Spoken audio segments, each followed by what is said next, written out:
Vivre selon la parole de Dieu et vraiment faire confiance à Dieu, c'est comme marcher à contre-courant dans un monde qui va dans la direction opposée.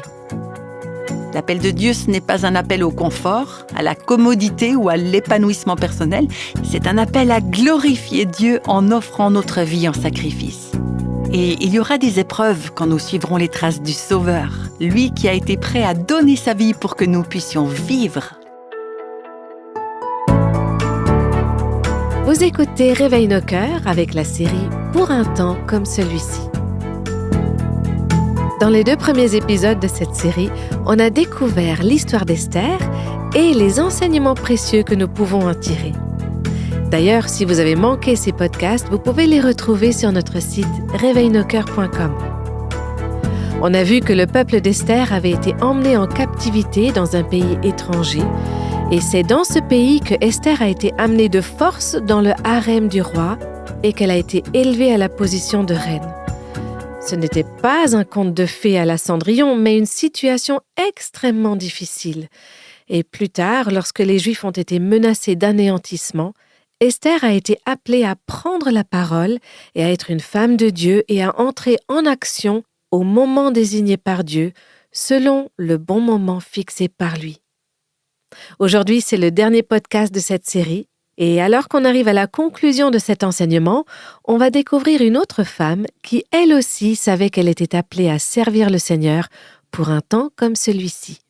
Vous connaissez peut-être l'histoire et les écrits de Amy Carmichael, cette jeune femme célibataire de 28 ans qui est partie en Inde en 1895.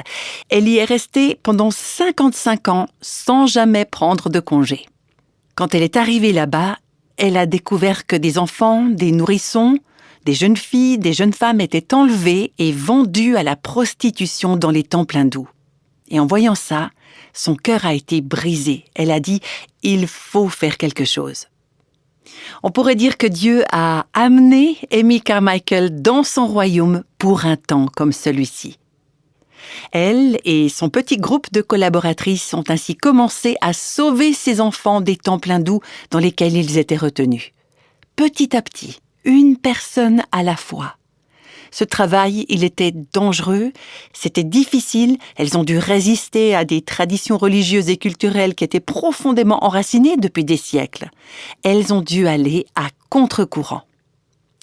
Quand on vient à parler de révolution contre-culturelle, je dis souvent aux femmes, nous devons être prêtes à être comme le saumon qui nage à contre-courant. Vous savez ce que font les saumons ? Vous avez peut-être entendu les histoires ou vu des images de comment ils remontent les rivières. Eh bien, ils se blessent, ils s'écorchent contre les rochers, ils sont malmenés par le courant. Pourquoi est-ce qu'ils font ça ? Pour aller pondre. Ils font ça pour donner la vie. Et ensuite, vous savez quoi ? Ils meurent. Et c'est là qu'on se dit, c'est pas vraiment le genre de chose à laquelle je me sens appelée.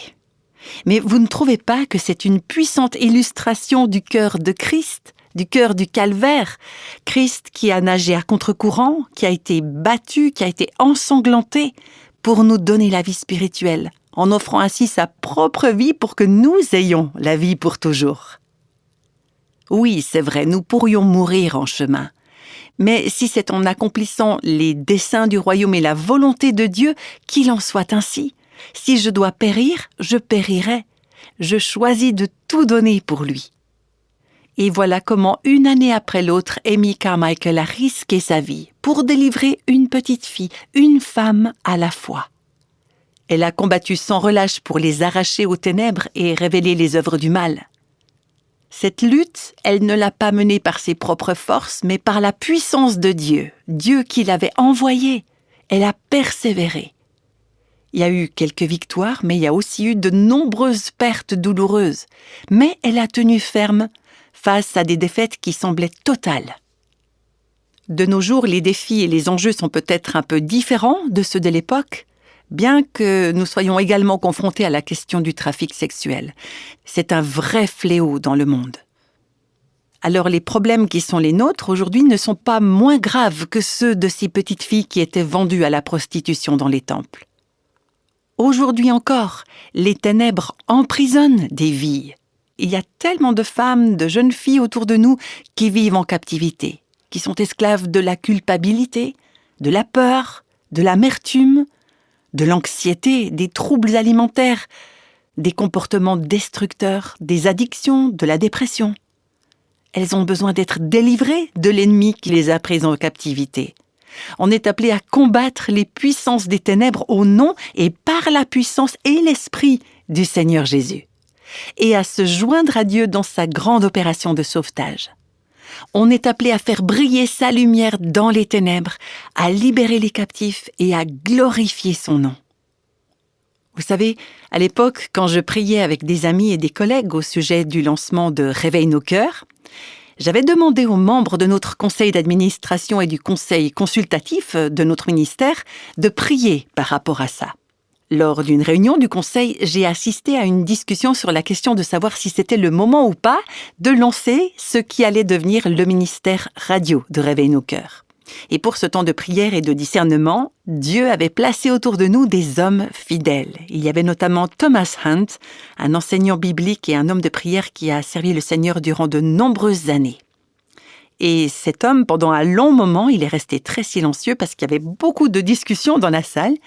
Et puis, après que tout le monde ait donné son avis, Thomas Hunt a pris la parole et il a dit « J'ai beaucoup prié à ce sujet et j'aimerais vous dire que depuis de nombreuses années, dans mon cœur, je suis profondément accablé et préoccupé par la corruption croissante qui se répand parmi les femmes dans notre culture. Je suis préoccupé par leur endurcissement, leur rudesse, leur vulgarité, leur sécularisme. J'ai porté ce fardeau, j'ai prié à ce sujet pendant des années, en réfléchissant à ce qui pourrait faire une différence, ce qui pourrait remédier à ça, ce qui pourrait aller à contre-courant. Et c'est là qu'il a dit, en priant par rapport au lancement potentiel de Réveille nos cœurs, je crois que Dieu suscite ce ministère pour être une lumière, pour faire la différence, pour combattre les puissances des ténèbres qui affectent les femmes et pour renverser la vague de corruption qui les submerge. Alors quand j'ai entendu ce qu'il disait, mon cœur était partagé.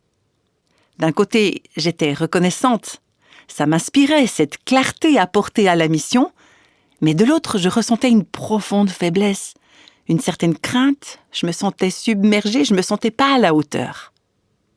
Et pourtant, le Seigneur m'a rappelé, comme il l'a fait à maintes reprises cette année-là, que les sentiments ne sont pas un obstacle à son appel, mais qu'ils sont souvent le lieu même où sa puissance se manifeste. Je ne vous confie pas ça simplement pour raconter mon histoire, mais pour vous dire que quel que soit l'appel de Dieu pour vous, il se peut que vous aussi vous ressentiez de la faiblesse, de la peur, ou que vous ne vous en sentiez pas capable. Je suis convaincue que je ne suis pas la seule à lutter avec ces choses-là. Mais souvenons-nous, c'est précisément dans notre fragilité que la force de Christ se révèle. Parce que là où nous sommes faibles, c'est lui qui est fort. Le Seigneur m'a ramené à un passage de l'évangile de Luc, c'est au 1er chapitre, où l'ange dit à Marie « Tu vas enfanter un fils, ce sera le fils de Dieu. Je sais que tu n'es pas mariée, que tu n'as jamais eu de relation intime avec un homme, mais c'est ce que Dieu va faire. » Et Marie, elle pose évidemment la question « Comment ça sera possible ?» Parce que humainement, c'était impossible. Eh bien, vous savez, c'est exactement ce qu'on peut ressentir quand on contemple l'ampleur de la mission que Dieu nous confie aujourd'hui. Comment est-ce que ça pourra se faire? On voit nos limites, nos manques, le manque de dons, de compétences, de ressources. On voit la corruption qui grandit autour de nous et on se dit « mais comment ça va être possible ?» Ce ministère, ce n'est pas une œuvre humaine, mais c'est une œuvre divine. D'ailleurs, la réponse que l'ange fait à Marie, elle reste la même pour aujourd'hui. Le Saint-Esprit viendra sur toi et la puissance du Très-Haut te couvrira de son ombre. C'est tellement vrai, la puissance du Très-Haut accomplira ce que nous ne pouvons pas faire par nous-mêmes. Alors, qui va remporter la bataille? C'est Dieu. Qui va nous remplir de puissance? C'est Dieu. C'est sa puissance. C'est ce que dit l'ange à Marie. Et qu'est-ce qu'elle répond, Marie? Vous savez, si je devais choisir un verset comme guide pour ma vie, ce serait probablement celui-ci, Luc 1, 38. « quand Marie répond simplement avec foi, avec humilité et soumission, « Je suis la servante du Seigneur, qu'il en soit pour moi selon ta parole. » Marie a dit « Oui, Seigneur ». Esther a dit « Oui, Seigneur ». Et Amy Carmichael, elle a dit, elle aussi, « Oui, Seigneur ». Et si on demandait à ces femmes aujourd'hui, est-ce que ça en valait la peine? Est-ce que vous le referiez? Je crois qu'il n'y a pas de doute quant à leur réponse. Des millions de Juifs ont été sauvés. La lignée par laquelle le Messie devait venir a été préservée. Un sauveur est né. Des centaines de petites filles en Inde ont été délivrées des griffes de Satan et ont retrouvé la vie physiquement et spirituellement.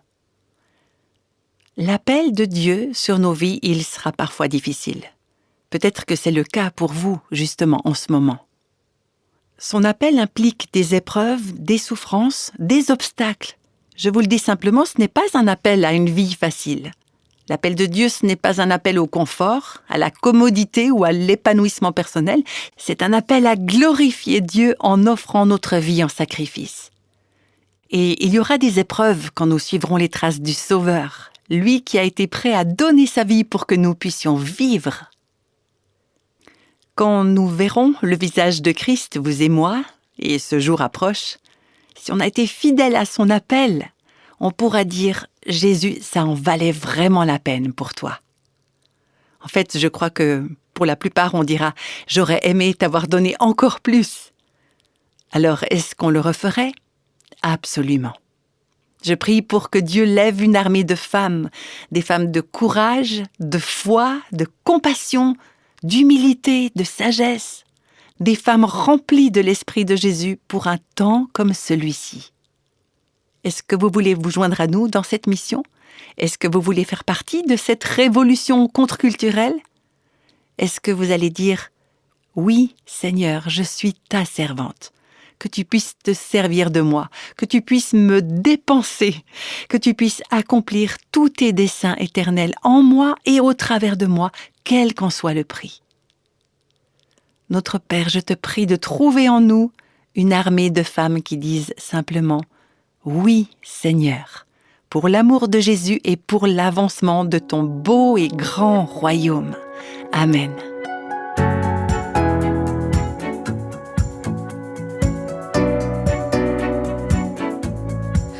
Alors nous voici face au défi de dire « Oui, Seigneur » à tout ce qu'il nous appelle à faire. Afin de mieux comprendre ce que cela signifie de faire confiance au plan de Dieu pour notre vie, on aimerait prendre les minutes qui suivent pour revoir de plus près les 3 acteurs principaux de l'histoire d'Esther. Oui, et c'est tout d'abord le roi Assuérus ou Xerxès, un roi très puissant qu'on observe. C'est la Bible même qui dit qu'il règne sur un immense empire. L'histoire nous apprend aussi qu'il a régné de 486 avant Jésus-Christ à 465 avant Jésus-Christ. Donc, c'était pas juste un roi éphémère. Il a vraiment exercé le pouvoir pendant un bon moment. Alors on voit que c'est un homme, un dirigeant sous le règne duquel je crois qu'aucune d'entre nous n'aurait envie de vivre. Et le chapitre 1 fait la description de ce banquet somptueux qui dure 180 jours et qui est suivi encore d'une fête de 7 jours. Et ça révèle un roi qui aime afficher sa richesse et sa gloire. Et quand la reine Vasthi refuse de se présenter devant lui, Xerxès va réagir avec colère, il consulte ses conseillers et sa décision d'exclure Vasthi montre un souverain qui ne tolère pas qu'on lui désobéisse. Alors son comportement, je ne sais pas ce que tu en penses, mais il paraît quand même un peu excessif, voire même capricieux. Il a l'air de prendre des décisions rapides, il est influencé par son entourage, et puis ça met, je crois, en lumière une faiblesse derrière une apparente force. Xerxès est puissant, oui, et il baigne dans une culture qui clairement ne met pas en avant la justice. Et on peut le constater à travers cette longue période de fêtes. Il y a aussi abondance d'alcool, il y a la guerre aussi qui est constante, et puis ce défilé de femmes qu'on expose comme des objets de spectacle. Je trouve qu'il y a quand même pas mal de parallèles avec notre culture, notre monde d'aujourd'hui. En fait, toutes les cultures à travers l'histoire. Par exemple, des personnes au pouvoir dans cette histoire, on n'entend pas le nom de Dieu sur leurs lèvres. Mhm. On ne les voit pas prendre des décisions alignées avec la justice. Et pourtant, cela ne retient en rien la main de Dieu. Et ce qu'on voit aussi chez le roi Xerxès, c'est que l'alcool, ça lui apporte rien de bon. Il y a de la cruauté chez Xerxès. On voit que c'est un dirigeant injuste qui prend des décisions qui nous font grimacer plutôt, nous. Mm-hmm. C'est vrai que la première des décisions qu'il prend dans ce chapitre 1, c'est ce qu'il exige de la reine à ce moment-là. C'est-à-dire de venir montrer sa beauté devant tout le monde. Alors qu'elle montre, qu'elle exhibe sa beauté. En tant que femme, on sait très bien que ce n'est pas un honneur qu'il lui accordait, n'est-ce pas ? Bien sûr que non, il voulait la montrer à des hommes ivres. Oui, et c'est comme ça que la reine Vasthi entre en scène dans ce récit. Xerxès veut montrer Vasthi à des hommes qui sont rassemblés là depuis des jours, qui ont l'esprit occupé par la guerre, peut-être aussi embrumés par l'alcool, et il l'appelle à venir se présenter devant eux. Pour moi, ça ne me semble pas vraiment quelque chose de juste. En fait, je sais que si mon mari a envie de me présenter à un ami, il va faire ça avec respect. Mais on sent là que c'est pas du tout le ton sur lequel le roi Xerxès convoque sa femme. Enfin, je trouve. Et qu'est-ce que fait Vasthi à ce moment-là ? Elle rejette son appel. Elle dit non. C'est fou. Elle a osé. Et très probablement qu'elle savait quel en serait le prix. Moi, je suis sûre qu'elle le savait. Oui, je pense aussi qu'elle savait quel serait le prix qu'elle aurait à payer. Et dans les versets 17 et 19 que je vais lire, on voit les conseillers du roi expliquer pourquoi il faut qu'il la punisse sévèrement. Alors ils disent, en effet, l'attitude de la reine déteindra sur l'ensemble des femmes et les incitera à porter un regard méprisant sur leur mari. Elles diront, le roi Assuérus avait ordonné qu'on fasse venir la reine Vasthi devant lui, et elle n'y est pas allée. Aujourd'hui déjà, les princesses de Perse et de Médie qui ont entendu parler de l'attitude de la reine s'adresseront de la même manière à tous les princes du roi, ce qui entraînera beaucoup de mépris et de colère. Si le roi le juge bon, il devrait émettre un édit royal et l'inscrire dans les lois des Perses et des Mèdes avec défense de l'enfreindre. Cet édit interdirait à Vasthi de se présenter devant le roi Assuérus et préciserait que le roi donnera le titre de reine à une autre, qui soit meilleure qu'elle. Alors, ce qui est intéressant, c'est qu'à ce stade de l'histoire, on n'a pas encore entendu la voix de Dieu, ni la lecture de la loi, ni même le peuple de Dieu, et pourtant, la main invisible de Dieu est déjà à l'œuvre, même dans cette situation. C'est la providence, c'est cette manière souvent mystérieuse et toujours fascinante par laquelle Dieu pourvoit aux besoins de ses serviteurs. Ouais, c'est exactement ça. Et dans le récit, on voit que la reine a donc été forcée de quitter le pouvoir et ça va créer un vide que le Seigneur va utiliser pour faire entrer en scène Esther. En fait, elle s'appelle Hadassa. Esther a l'air plutôt d'être son surnom en quelque sorte. En tout cas, c'est ce qu'on peut lire au chapitre 2, les versets 5 à 7. Il y avait à Suse, la capitale, un juif du nom de Mardoché. C'était un fils de Jaïr, un descendant de Shimei et de Kis, un benjaminite qui avait quitté Jérusalem en compagnie du groupe d'exilés, parti avec Jéconia, le roi de Juda, sur ordre de Nebuchadnezzar, le roi de Babylone. Il se chargeait de l'éducation de Hadassa, alias Esther, la fille de son oncle, car elle n'avait plus ni père ni mère. Cette jeune fille était belle à tout point de vue. À la mort de ses parents, Mardoché l'avait adoptée. C'est fou comme la vie d'Esther a été difficile dès son enfance. Ses parents sont décédés, elle est orpheline. On ne sait pas exactement quand Mardoché l'a recueillie, ce n'est pas précisé, mais on peut supposer qu'elle a grandi chez lui. Alors peut-être qu'elle ne le connaissait pas vraiment avant cela, on ne sait pas. On sait juste qu'il est de parenté avec elle et qu'il l'accueille chez lui. Et qu'est-ce que ces informations nous apprennent alors sur Mardoché ? C'est que sa vie, à lui, n'a pas été bien plus facile que celle d'Esther, n'est-ce pas ? Et c'est beau, on le voit prendre Esther sous sa protection. Il l'adopte même comme sa fille. C'est quand même magnifique. C'est vraiment un bel exemple de l'adoption. Oui, quelque chose de fort qui s'est tissé entre ces deux personnes. Et puis, ce qui est frappant, c'est que ça se passe après que Mardoché a été arraché à son pays. Le peuple de Dieu était en captivité, donc, et Mardochée a été déporté de Jérusalem à Suse. C'est une distance quand même d'environ 1100 kilomètres à vol d'oiseau, mais en réalité, ça devait représenter probablement près de 1600 kilomètres de voyage, parce qu'à l'époque, il n'y avait pas d'avion, il n'y avait pas de voiture, donc il était vraiment, vraiment loin de chez lui. Et puis on voit que Esther et Mardochée ont, comme tu le disais, tous les deux traversé de grandes épreuves. Et puis il y a beaucoup de souffrances dans leur histoire. Et je pense qu'on a parfois tendance à romancer un peu ce qui va se passer ensuite dans l'histoire. D'ailleurs, si vous avez vu des films sur Esther ou certaines représentations qu'on en fait, que ce soit à l'école du dimanche ou à l'église, on a l'impression un petit peu d'un conte de fées, de voir une Esther qui passe de la pauvreté à la royauté, avec en plus cette sorte de concours de beauté fastueux. Mais on a pu lire au verset 2 que les participantes, c'était des jeunes filles vierges. Et l'historien Joseph estime que ce sont environ 400 de ces jeunes filles vierges qui ont été rassemblées pour ce concours. Donc je trouve important de ne pas passer trop vite sur ce détail et qu'on prenne justement un moment pour réfléchir à ce qui est vraiment en train de se passer là. 400 jeunes femmes qui ont été enlevées, prises de force, obligées d'entrer dans le harem du roi. Alors on peut vraiment s'imaginer que c'était la culture de l'époque, mais il faut vraiment réfléchir à ce qui est en train de se passer dans la vie de ces jeunes filles à ce moment-là. C'est vrai, parce qu'on imagine souvent que ces jeunes filles étaient un peu comme les sœurs de Cendrillon, rêvant d'être choisies et qu'elles pensaient « Oh oui, le roi, le prince, il m'aimera moi, et je l'aimerai, et je veux être choisie. » Est-ce qu'elles espéraient que le soulier de verre leur aille? Mais c'était plutôt une réalité d'avoir été arrachée à sa famille, à ses rêves, à tout ce qu'elle connaissait. Tout était brisé, je pense. Et ce n'était pas comme si elles allaient dans un bel endroit. Elles allaient dans un harem. C'est pas vraiment une belle image parce que là-bas, elles ne sont qu'un objet, ces femmes, ces jeunes filles. Je pense que c'était horrible comme expérience.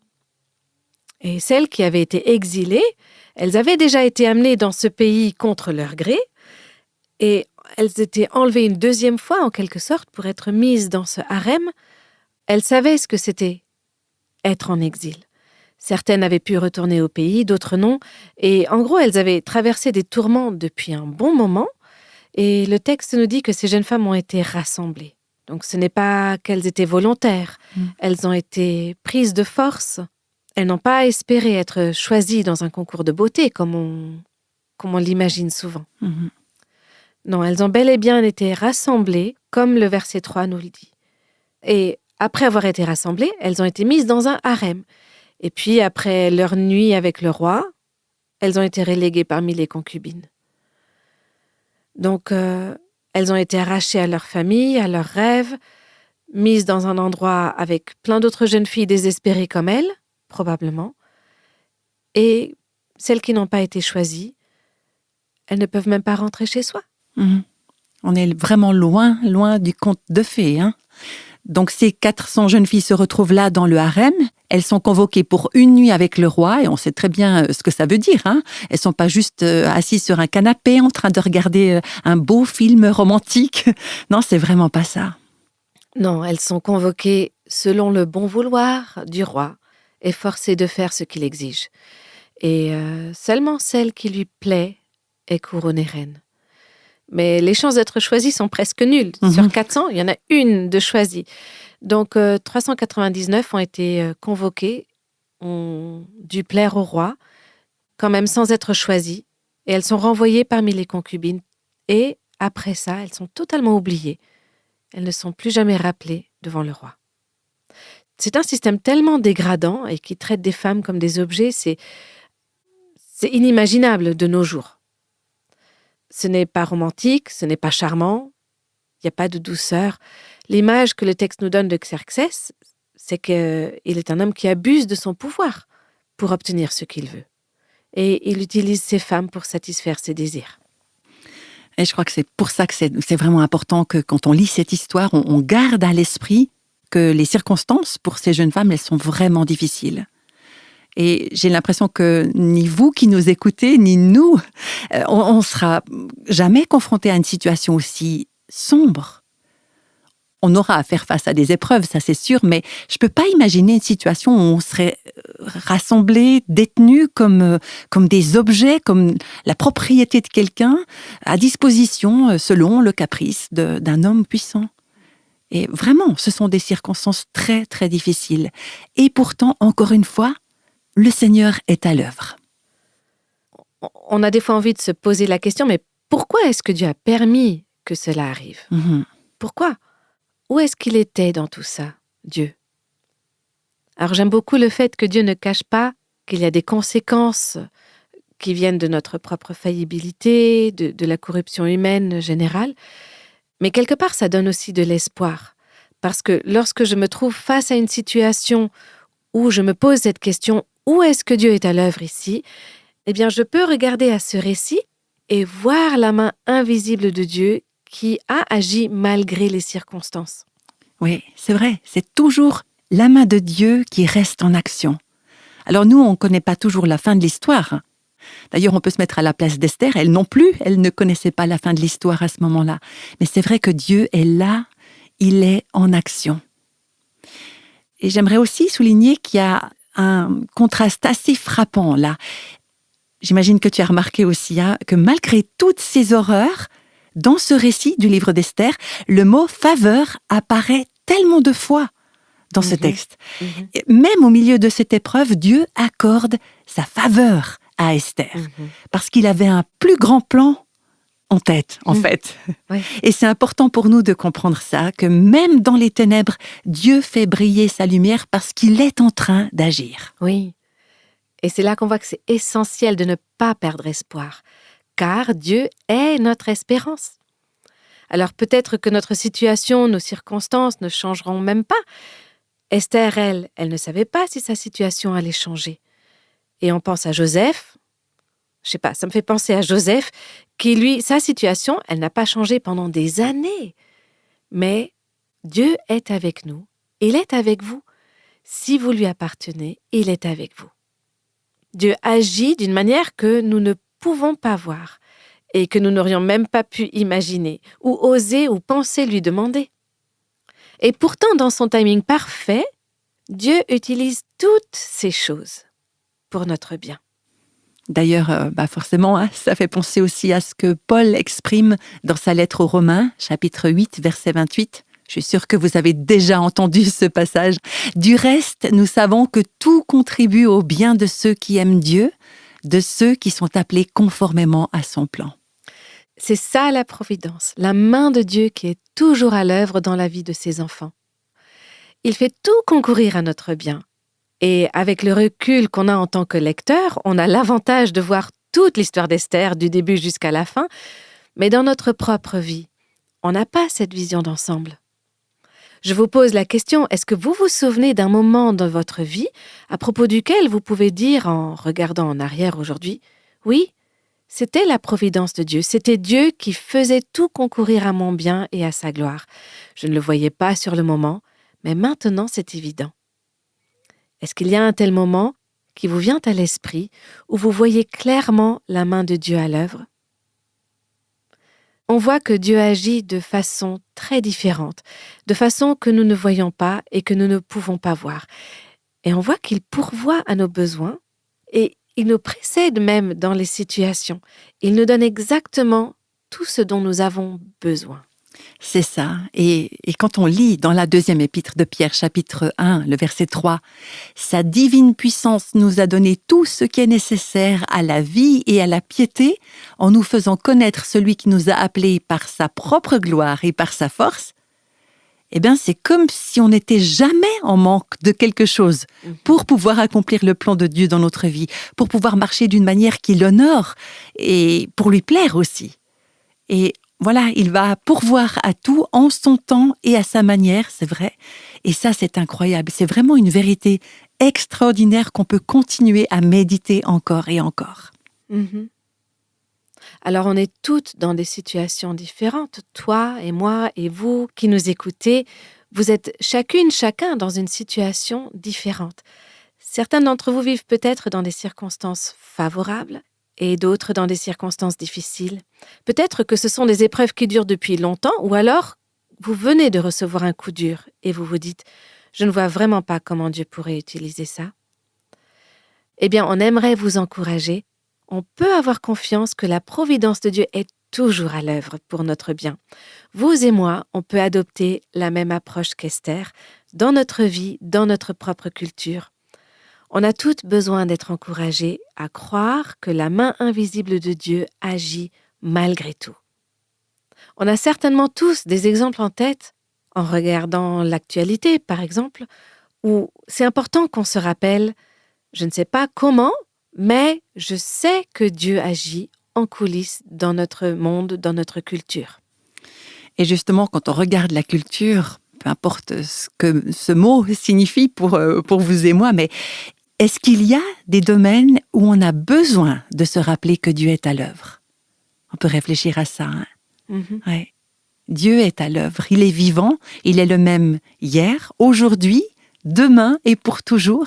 Et je crois vraiment qu'il nous appelle à rester fidèles, à continuer de nous aimer les uns les autres et aussi à lui faire confiance. Oui. Alors j'espère que cette petite série de messages vous a vraiment encouragé et qu'elle vous a donné envie de passer plus de temps dans la parole de Dieu afin de l'ancrer davantage dans votre vie.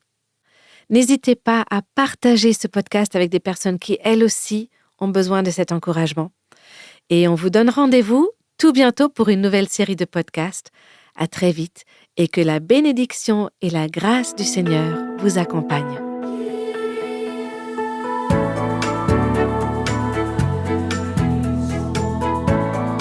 Tous les extraits de la Bible sont tirés de la version Second 21.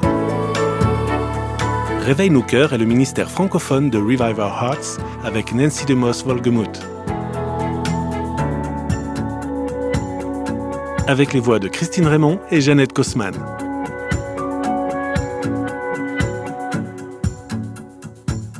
Quelle que soit la saison de votre vie, Réveille nos cœurs vous encourage à trouver la liberté, la plénitude et à porter du fruit en Christ.